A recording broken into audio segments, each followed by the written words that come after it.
All right, guys, let's check out a watch that I picked up in New York while I was waiting for both to check into the hotel and to go to the Worn & Wound Wind-Up show in New York in 2023.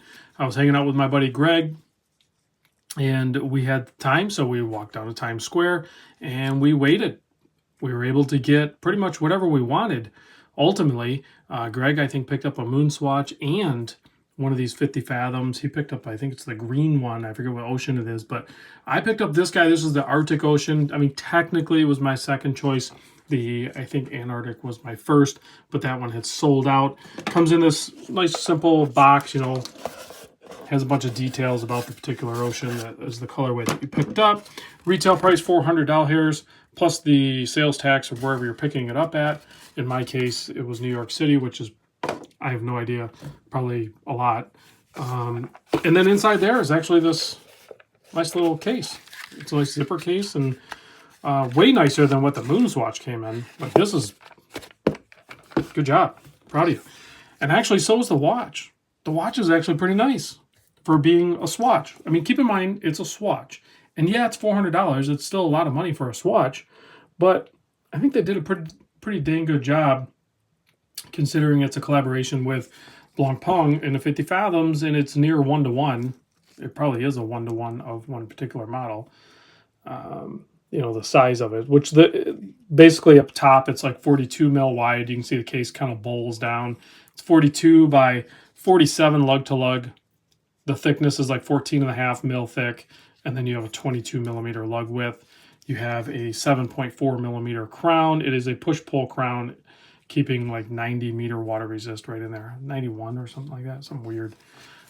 That spring bar, I know I haven't watched any of the videos, but I know people are saying you can remove that. So I'll see, I think Bruce did it or something. I'll put a link down below if I can find the video. But you can remove that, and you can put different straps on this watch, as far as I know.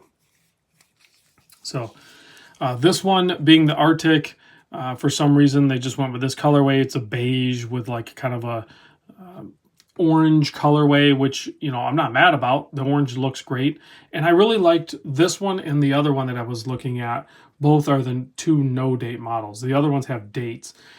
The no-date ones both have like this little, this one has a no radiation style indicator at the bottom. But the other one I was looking at is more of that moisture. The original Blancpain came with, it has like that moisture level indicator on it. This one, really cool. I like the no radiation symbol. But if you also look at the dial, though, towards the edge of it, it has like more of a powdery effect, like where it adds a little bit of color and texture to it. Very cool. Nice, simple handset, very legible. And these have legit lume on them, too. Like, they did a great job with overall design, fit, and finish. Sapphire on the back glass. I don't know why that happened instead of it being on the front. Maybe somebody got confused in the design department, or I don't know what their intention was at, but whatever. At least we're stepping in the right direction. Maybe the next one will have sapphire on the front. You can wind the watch by spinning it this way, I believe. It has the Systems 51 automatic movement. So this is that movement that like machine pretty much makes. It's 51 pieces.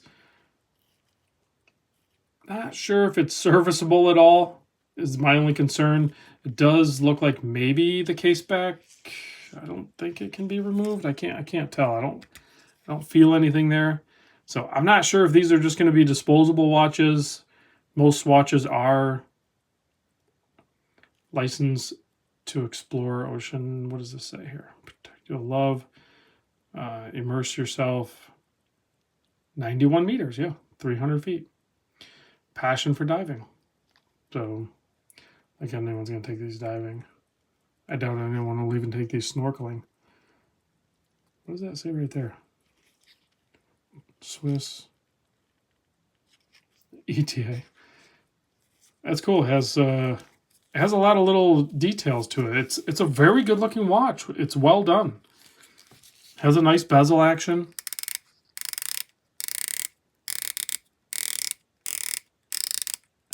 as much as I like the Moon Swatch, I think that watch is a very cool looking watch. This is kind of the next level in the progression. I'm excited to see what else they might do. I really thought they were just going to do more colorways of the Moon Swatch and discontinue the original launch and go with just some more colorways, maybe some Snoopies and stuff like that, you know. But they kind of surprised me with this release, and I like it. I like the direction that it's going. I know it's a controversial thing for a lot of people, but ultimately, I see a lot of these swatches on people's wrist. The Moon Swatch, these, and it's, you know, not always like watch people. It's just people that are just excited about some new stuff, and it's just trending. It's pretty cool.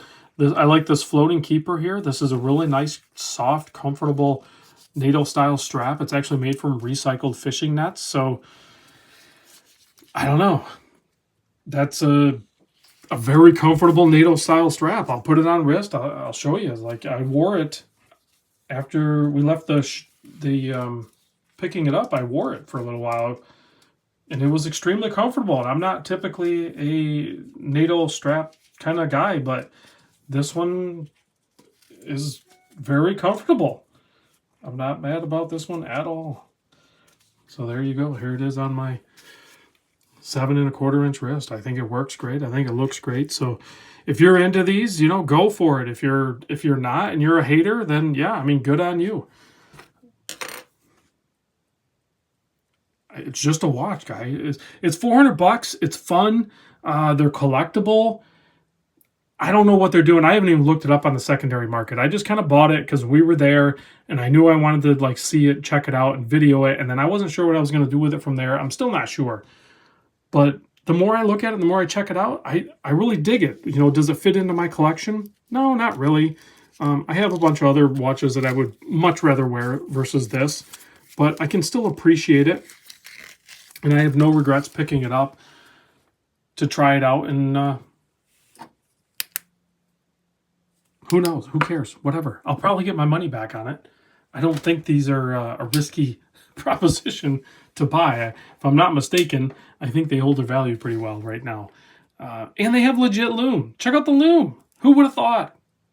A Swatch dive style watch with legit lume, sapphire crystal on the back, and a very comfortable strap that is just a very good looking diver in multiple different colorways, under $500. I call that a win. I'll see you on the next one.